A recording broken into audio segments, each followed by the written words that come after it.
안녕하세요. 남편과 이혼을 결심하고 현재 혼자 나와 살고 있는 30대 여성입니다. 의지할 친정이 없어서 어디다 말도 못하고 소갈이만 하다가 너무 갑갑해서 여길 다 찾아왔네요. 남편하고 처음 만나게 된 건 지인의 결혼식에서였어요. 친한 지인은 아니었지만 그렇다고 안 갈 수는 없는 결혼식이라 참석하게 되었는데 남편 말로는 거기서 저를 보고 한눈에 반했답니다. 참고로 남편은 신랑 쪽 하객이었어요. 그래서 신혼여행에 다녀온 지인 부부가 저에게 남편을 소개해 주었고, 이것도 원래는 갑자기 자기네 결혼식에 와줘서 고맙다며 감사 표시를 하겠다고 하도 나오라고 해대서 나가게 된 자리였거든요. 그런데 알고 보니 그냥 소개팅을 해주겠다 하면 제 성격이 안 나올 것 같으니까 그런 자리를 만들었던 거라고 하더라고요. 그리고 그렇게 만나게 된 남편은 처음부터 저에게 무척이나 적극적으로 다가왔고, 저도 그런 남편의 태도가 싫지는 않았어요. 그래서 못 이기는 척 저도 그런 남편에게 조금은 끌려다녔던 게 사실이고요. 하지만 그때만 하더라도 제가 남편과 결혼까지 하게 될 줄은 몰랐습니다. 솔직히 제가 남편보다 이것저것 부족한 부분이 많았거든요. 외모나 성품이야 워낙에 주관적인 것들이니 따질게 못 되지만 학벌이라던가 가정 형편이라던가 그런 건 제가 남편한테 비교할 수준이 못 되었죠. 저는 친정 부모님이 사이가 좋지 않으셨고 그래서 두 분이 일찍이 이혼을 하셨기에 이후로 친정어머니와 단둘이 살았어요. 그런데 제가 고이가 되던 해 친정어머니가 좋은 분이 생겼다며 알려오셨고 그때 저는 친정어머니를 축하드리는 마음도 있었지만 앞으로 어떻게 살아야 할지 앞날이 깜깜한 기분이었습니다. 친정어머니와 재혼하기로 하셨다는 분이 대학 등록금도 내주겠다 하셨지만 왠지 제가 그 돈을 받아 대학을 가면 제가 친정어머니의 약점이 될 수도 있겠다는 생각에 그런 신세는 지고 싶지 않았고요. 그래서 고등학교를 졸업하자마자 전 독립을 했고 이 과정에서 독립하는데 보태라고 친정어머니한테 1,000만 원 받은 게 전부입니다. 그리고 지금도 친정어머니가 원망스럽다던가 그런 건 없어요. 친정부모님이 이혼하신 이후로 아버지란 사람은 죽었는지 살았는지 소식 한번 제대로 전한 적이 없었고 단돈 1,000원이라도 저희 모녀에게 보낸 적이 없어서 친정어머니가 고생을 정말 많이 하셨거든요. 그러니 늦게나마 찾으신 행복을 오래오래 지켜나가셨으면 하는 마음뿐이에요. 아무튼 그렇게 집에서 나와 그때부턴 닥치는 대로 아르바이트를 했어요. 지금 생각하면 정말 어린 나이였는데 오로지 돈을 모으겠다는 생각으로 또래 학생들이 하지 않는 건물 청소까지 해가며 정말이지 하루에 아르바이트 3, 4개는 기본이었어요. 빚도 한 줌 들어오지 않는 지하방에 살면서 말이죠. 그리고 그렇게 한 5년쯤 사니까 그래도 돈이 제법 모였거든요. 그래서 그 돈에 대출을 받아서 아파트를 샀어요. 왜 아파트를 샀냐고 하면 친정어머니랑 살 때는 빚이 들어오긴 했지만 늘 반지하였거든요. 그래서 언젠가부턴 해가 왕창 들어오는 집에 살고 싶단 생각을 하게 되었죠. 그리고 돈이 생겼으니 그 꿈을 이룬 거고요. 하지만 남편과 연애를 시작했을 때도 저는 여전히 아르바이트를 전전하고 있었고 그래서 대기업은 아니어도 당당히 정규직 달고 회사 다니는 남편이 제 눈엔 저보단 훨씬 잘난 사람으로 보였던 게 사실이에요. 그래서 남편이 저에게 프로포즈를 해왔을 때도 선뜻 좋다고 말하지 못했었고요. 하지만 이때도 남편이 처음 저에게 다가올 때처럼 적극적으로 밀어붙였고 저는 못 이기는 척 따라가면서 결국 부부의 영까지 맺게 되었습니다. 사실 시부모님께서는 아니나 다를까 저를 그다지 탐탁치 않아 하셨어요. 말씀하시길 남편이 장남이라 금이아오기야 키워놨더니 어디서 수준에도 안 맞는 여자를 데려왔다고요. 하지만 그래도 시까지 올리고 나니까 두 분도 어쩔 수 없다고 생각하셨는지 이후로 더는 적어도 제 면전에다 대고 모욕을 주시진 않대요. 그리고 저는 어리석게도 이것만으로도 시부모님께 감사한 마음을 갖는 지경이었고요. 한편 제가 결혼한 지 1년 만에 아버님께서 지인분에게 크게 사기를 당하셨어요. 1억을 투자하면 이자로 2천을, 2억을 투자하면 이자로 5천을 준다는 누가 들어도 말도 안 되는 허무맹랑한 사업이었는데 그걸 아버님께서 철석같이 믿으시곤 어머님과 사시던 아파트까지 담보로 잡아 무려 4억을 갖다 바치셨던 거죠. 그리고 저나 남편이 이 일을 알게 된 건 두 분 사시는 아파트가 경매로 넘어간다는 통지서가 날라오면서였습니다. 시부모님께선 집이 경매로 넘어간다는 건 상상도 못하고 계셨기에 그 서류가 뭘 의미하는지 모르겠다며 남편에게 보여주셨고 그렇게 온 집안이 난리가 났어요. 완전히 뒤집어졌죠. 그리고 결국 정말 두 분의 집이 경매로 넘어가면서 두 분이 오갈 데가 없어지셨어요. 그러자 당시 저희 부부는 제가 결혼 전 마련했던 아파트에서 살고 있었는데 남편이 시부모님을 모셔오면 안 되겠냐고 하더라고요. 솔직히 내키지 않았고 난처했고 거절하고 싶은 마음뿐이었습니다.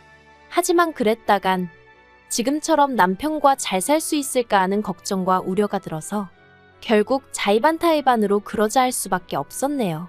지독하게 외롭게 악바리처럼 살았던 20대의 생활을 죽어도 반복하고 싶지 않기도 했고요. 시부모님이 저희 집에 들어오시던 날이 지금도 생생하게 기억이 나요. 제가 대궐 같은 집에 두 분을 모시게 된 것은 아니었지만 두 분도 아파트가 제 아파트라는 건 잘 알고 계셨던 만큼 저에게 고마워하실 줄 알았습니다. 솔직히 네, 고맙다 다니덕이다 그런 말 한 번쯤은 들어보고 싶었어요. 수준에도 안 맞는 며느리, 내 아들이 좋다니까 어쩔 수 없이 받아들였지. 우리나 되니까 이 정도 혼수해도 괜찮다 하는 거지. 이런 반응 말고 우리 며느리가 최고다 우리 며느리 아니었으면 어쩔 뻔했냐. 정말이지 딱 한 번만 들어보고 싶었거든요. 그런데 그렇지가 않았습니다. 남편 돈은 1원 한 푼 안 들어간 정말 제 피땀으로 이루어진 아파트였는데 그걸 시부모님께선 아들 잘 둔 덕이라고 말씀하시더라고요. 그래도 어쨌든 실컷조건 합가는 시작되었고 이후로 저는 제 사업으로 눈코 뜰 새 없이 바쁜 하루하루를 보내고 있었습니다. 사실 시부모님 사정이 이렇게 될 줄 모르고 저는 저대로 결혼하고 얼마 지나지 않아서부터 사업 계획을 세웠고 약 1년 만에 사업을 시작했는데 하필이면 그때 앞서 말씀드린 사건이 터진 거거든요. 타이밍이 참으로 기가 막혔죠. 만약 그때 제가 조금이라도 늦게 사업을 시작했었더라면 솔직히 제가 그나마 사업 자금으로 모아뒀던 돈 전부 아버님 어머님 대출 갚아드리는데 뺏겼을지도 모르겠다 싶거든요. 아무튼 어머님께선 시부모를 모시고 사는 며느리가 집에 착실히 붙어있지 못하고 밖으로만 돈다며 영 못마땅한 기색을 감추지 못하셨지만 당시 시부모님은 생활비를 한 푼도 주지 않고 계셨으니 남편이 자기 외벌이로는 내 식구 먹고 살기 빠듯해서 안 된다. 그나마 이 사람이 벌어오니까 지금 이 생활이 가능한 거다 하고 제 편을 들어주어 계속해서 사업을 이어갈 수 있었죠. 그리고 더 까놓고 말하자면 집에 가봤자 저를 기다리고 있는 건 산더미처럼 쌓여있는 집안일과 시부모님의 잔소리 폭탄이 전부였으니 제 집이 제 집같이 편하질 않았고 그래서 점점 더 많은 시간을 사업에 쏟게 되었습니다. 그런데 그렇게 시부모님과 합가를 한 지 1년 좀 지났을까. 정말 기가 막히고 코가 막히는 소리를 어머님이 하시더라고요. 남편에게는 아래로 2살 어린 시동생이 있는데 착실하고 진득하니 직장 생활을 하던 남편과 달리 소위 한탕주의라고 하나요? 맨날 한다는 말이 사람이 몸으로 돈을 벌면 안 되고 머리를 써야 한다면서 그렇게 사업을 한답시고 이것저것 찍접대기 바빴는데 지금 이렇게 글을 적다 문득 든 생각이 어쩌면 아버님을 닮아서 그런가 싶기도 하네요. 남편 말로는 아버님도 늘 소위 대박을 쫓으며 인생 역전을 꿈꾸셨다 들었거든요. 아무튼 그런 시동생은 저희가 결혼하고 넉 달 만에 식을 올렸는데 사실 이것도 사연이 있어요. 원래 한 집에서 1년에 자식 둘을 결혼시키는 일은 흔치 않다 들었습니다. 그런데 시동생의 경우 저희가 식을 올린 직후였을 거예요. 그 당시 사귀던 여자친구, 그러니까 지금은 제 동서죠. 동서가 임신을 했다고 하더라고요. 그리고 동서네 집안에선 어차피 결혼을 전제로 사귀던 거 아니냐? 배불러 오기 전에 식을 올려줘야 할 거 아니냐며 나왔고 그런데 나중에 듣기론 시동생은 결혼까지 생각하고 만났던 사이는 아니었답니다.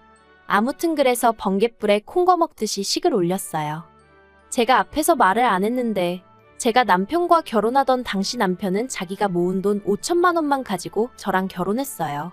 시댁에서 해준 건 하나도 없었습니다. 며느리 조건이 마음에 안 드는데 드리려니 속상해서 못 해주겠다 뭐 그게 이유였죠. 그리고 시동생이 결혼할 때도 이건 마찬가지였습니다. 시부모님이 말씀하시길 막말로 배불러 오는 여자가 급하지 우리 쪽이 급할 게 뭐가 있냐. 여자가 평소에 행실을 어떻게 하고 다니면 결혼도 하기 전에 애부터 갔냐며. 아니 애는 동서 혼자 만들었나요? 아무튼 어머님은 시동생의 결혼에 있어서 당신이 철저히 갑이라고 생각하고 계셨고 그래서 또 당신 성에 차지 않는 며느리를 드리는 것만으로도 스트레스라며 그쪽에도 땡전 한 푼 도와주지 않으셨어요.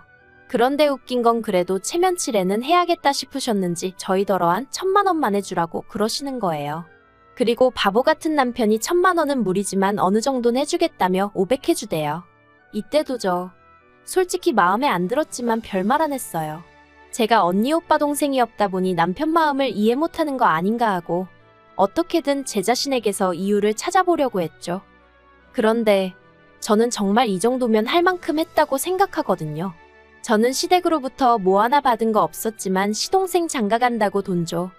어머님 아버님 집 경매 넘어갔다고 모시고 살아. 그 모시고 사는 집도 내가 마련한 아파트지. 저보다 잘난 며느리들도 많겠지만 제가 그렇게 못난 며느리란 생각도 안 들었어요. 그런데 사람 욕심이 끝이 없다더니 지금으로부터 3달 전인가 시동생이 또 사업을 말아먹었다는 얘기가 들려왔습니다. 마지막이라며 동선의 부모님 그러니까 그쪽 처가에서 돈까지 갖다 썼다고 들었는데 말 그대로 쫄딱 말아먹었다네요. 그래서 결국 그 처가에 들어가 살고 있다고요. 그런데 시동생이 시부모님하고 저희 남편한테 자기들도 저희 집에 들어와 살면 안 되겠냐고 그랬던 모양입니다. 처가에서 눈치 보여 못 살겠다며 저희 남편더러 방 한 칸만 내어달라고 했다나요? 34평짜리 아파트에 방이 3개니 이론상으론 시부모님 저희 부부 시동생 내 부부 살면 살지 못 살 건 없었죠. 하지만 생각할수록 너무 스트레스더라고요. 게다가 저를 정말 언짢게 한 건 어머님의 태도였습니다. 이렇게 돼서 걔네가 들어와서 살게 됐으니 그런 줄 알아라 하시는데 집주인은 저인데 왜 저한테 통보식으로 말씀하시는 건지 어이가 없더라고요. 그래서 저도 오기가 나서 싫다고 안 된다고 했어요. 어머님 아버님과 같이 사는 것도 솔직히 편하지 않다. 그런데 어떻게 시동생네까지 같이 살라고 하시는 거냐? 그랬더니 어머님께선 내가 너 집안일을 시키냐? 네가 그렇다고 집에 붙어있기를 하냐? 어차피 낮에는 빈집이나 마찬가지인데 뭐가 문제냐? 들어오게 할 거다. 하고 막 나오시는 거예요. 아니 제가 제 집에 오래 안 있는다고 해서 아무나 들어오게 해서 살라고 해야 하나요? 그리고 어머님 말씀대로 몇 시간 집에 붙어있지도 못하는데 그때만이라도 제발 좀 편하게 쉬고 싶은데 헤드는 집에서 살고 싶어서 정말 있는 돈 없는 돈에 대출까지 받아 마련한 아파트였어요. 제 명의로 되어 있단 이유로 대출도 오롯이 혼자 갚고 있었고요. 그런데 정작 저는 어머님 아버님이 들어와서 살기 시작하신 이후로 집으로 들어오는 햇살 한번 마음껏 만끽해보지 못했는데 이젠 시동생까지 같이 살라니 어림도 없었죠. 게다가 생각해보니까 시동생네는 애도 있잖아요. 도저히 안 되겠단 생각뿐이었습니다. 그런데 어머님께선 당신이 시조카라도 봐줘야 걔들도 일을 할 거 아니냐며 상황이 상황인 만큼 무조건 들어오게 할 거라고 나중엔 못 참겠으면 저더러 집에서 나가라는 말씀까지 하시더군요. 절이 싫으면 중이 떠나야지 어쩌겠냐고요. 그래서 제가 어머님께 여긴 절이 아니고 아파트고 제 명의로 되어 있으니 제 아파트가 싫으시면 얹혀 사는 사람이 나가야 하지 않겠냐고 받아쳤네요. 그러자 이번엔 어머님께서 며느리가 돼서는 시부모를 쫓아낸다며 그걸로 남편에게 울고불고 노여워하셨고 그나마 믿었던 남편마저 저더러 원래 이렇지 않았지 않냐며 정말 마지막이라고 어쨌든 자기한텐 하나뿐인 동생인데 제가 한 번만 품어주면 안 되겠냐대요. 게다가 동서까지 저에게 전화를 해서는 아들이 이렇게 능력이 없으면 시댁에서 어느 정도는 도와줘야 하는 거 아니냐고 저한테 하소연을 하는데 아니 제가 시동생을 낳은 것도 아니고 저도 엄연히 동서하고 같은 처지였잖아요. 정말 온 가족이 저 하나 나쁜 X로 몰아가는데 환장할 노릇이었죠. 그래서 결국 저는 결단을 내릴 수밖에 없었습니다. 그리고 그 결단이란 것은 아파트를 부동산에 내놓는 것이었어요. 막말로 집을 팔아버리면 저도 그렇지만 다들 나가야지 별 수 있겠나 싶었거든요. 그래서 부동산에 집을 내놓은 그날 시부모님께 집 내놨다고 말씀드렸더니 저희 어머님은 김칫국부터 드셨습니다. 드디어 정신을 차렸냐며 그래. 이참에 집도 좀 넓혀가자. 시동생네는 애가 있어서 나도 좀 걱정이었다. 정말 끝까지 여러 가지 의미로 사람을 실망시키지 않으시는구나 싶대요. 그런데 남편은 그래도 같이 한 시간이 있어서인지 뭔가 꺼림직했나 봐요. 왜 집을 내놨냐고 계속해서 집요하게 물어왔으니까요. 제가 시동생네랑 같이 살기 싫어서라고 딱 잘라 말했습니다. 그랬더니 시부모님 얼굴이 벌겋게 달아올라서는 저더러 못돼 처먹었다고. 게다가 남편까지 저더러 너 왜 이렇게 이기적이냐 변했냐 하는데 정말 정내미가 뚝 떨어진다는 게 이런 건가 싶었습니다. 그래서 제가 내가 뭐가 이기적이냐고, 나는 뭐 맨날 소처럼 일만 하고 나 싫다는 어머님한테 바보처럼 내내하고 웃는 낯장만 해야 되냐고 소리를 질렀어요. 사실 그런 식으로 말하려던 건 아닌데 저도 가슴에 응어리가 있었는지 말이 그렇게 나간 거죠. 그리고는 이제 진짜 모르겠다 싶은 생각에 왜들 이렇게 염치가 없냐고 화를 냈습니다. 며느리 집인 거 뻔히 알면서도 고맙다 소리 한 번을 안 하시더니 이젠 뭐 시동생네까지 데리고 살라는 게 말이나 되냐고. 그냥 이 꼴 저 꼴 다 보기 싫으니 어머님 아버님도 나가시라고요. 그리고 솔직히 수치스러워서 말도 하기 싫지만 남편이 순간 제 뺨을 딱 때렸습니다. 얼떨떨하고 화끈화끈하고. 그래서 그냥 그대로 차키랑 지갑만 챙겨서 병원으로 밟았네요. 진단서 끊고 경찰에 신고하고. 솔직히 저도 같이 속된 말로 들이받을 수도 있었겠지만 그 와중에 이혼할 때 한 대 맞은 게 저한테 유리하게 적용되지 않을까 하는 생각이 번뜩 들었거든요. 그래서 맞붙지 않고 병원하고 경찰서부터 갔죠. 바로 이튿날이 됐을 때는 저는 비록 원하던 가격은 아니었지만 하루라도 이 지옥에서 빨리 탈출하겠다는 생각으로 집을 팔아버렸어요. 그리고는 집 나간 며느리가 집 안로 기어들어왔다며 비웃는 시부모님 면전에 집 팔았으니 언제까지 비우라고 알렸더니 어머님은 급기야 울대요. 수준도 안 맞는 며느리가 들어와서 자기가 거리에 나앉게 생겼다며 아버님이 똥된장 분간 못하고 사기당한 건 기억을 못하나 싶어서 한마디 해주려다 이러쿵저러쿵 말 길어지는 게 싫어서 예 하고 말았어요. 체면치레하기 좋아하고 뭣도 없으면서 자기들 평판은 어지간히 신경 쓰는 사람들이라 아마 안 나가고 버티고 그런 건 못할 거예요. 그리고 저는 지금 사업장 근처에 오피스텔을 얻어서 나와 있어요. 집에 있는 짐이라곤 남편이 결혼할 때 돈 5천으로 해온 가정가구들이 전부니 그거 다 이고지고 나가라고 하죠 뭐. 그리고 변호사 말이 이혼 소송에도 저한테 유리하다고 결국 마음 급한 건 남편일 테니 저더러 너무 걱정하지 말라더라고요. 20대처럼 외로워질까봐 썩은 동아줄인 거 알면서도 어떻게든 붙들고 있어 보려던 건데 그 동아줄 잡고 불안하게 사느니 저 혼자 마음 편히 사는 게 훨씬 낫겠다는 생각이에요. 빨리 모든 게 정리되어 햇볕 잘 드는 집에서 새 출발하고 싶네요.